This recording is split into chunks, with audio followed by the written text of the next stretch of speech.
Good day mga kabakyer. So malapit nang umanak itong isa nating native na inahin. Simula kaninang umaga is hindi na rin siya mapakali, tapos mapapansin nyo yung mga suso niya talagang ano na, may mga gatas na.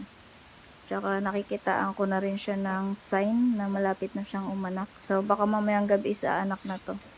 Kasi nung nakaraan yung isang inahin, simula umaga hanggang alas 6 ng gabi, nagle-labor siya. Tapos 7 na siya umanak. Ayun. So ito siguro mamayang gabi rin to anak. Yan, simula kanina umaga ganyan na siya, hindi na siya mapakali. Tapos nagkakahig na din siya dyan sa semento, kinakahig na niya yung semento. So konti na lang yung pinakain natin sa kanya mga ka-backyard para pag umanak siya is hindi siya mahirapan. Yan, unang panganganak din niya. So sana ay okay yung kanyang pag-anak.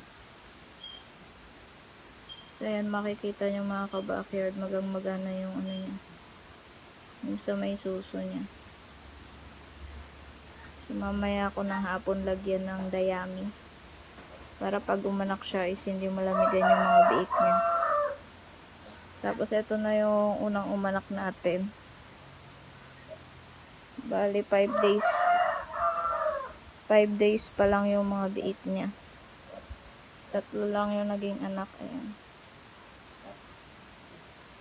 So nung nakaraan napunit yung ari nitong inahin natin. Pero ngayon okay naman na. Umimpis na, maliit na ulit yung kanyang ano, yung kanyang puwerta. Ayan. So ayan yung naging biik niya.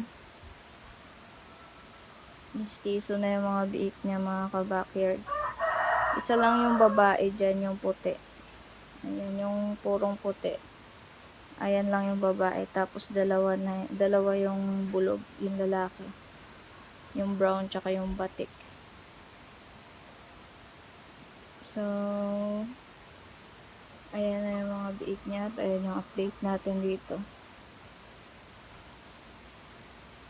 Ayan yung inahin, no. Kinakagat na niya yung ano. Natanggal na sa pagkaka-welding yung steel matting doon. Kakahila niya.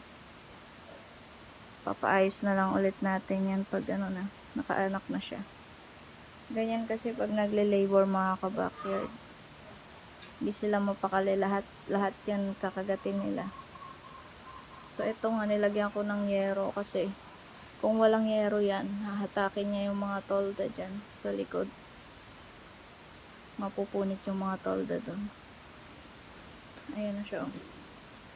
Grabe rin yung pagle-labor ng mga native pig natin.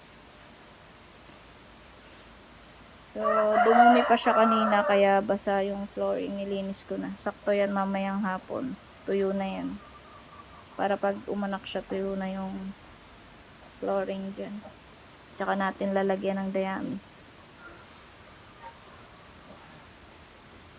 Hindi ko na siya pinakain para hindi siya mahirapan umanak. So ayun lang mga ka-backyard. Update ko kayo kung ilan yung magiging biik ng ating pangalawang inahin ng mga anak.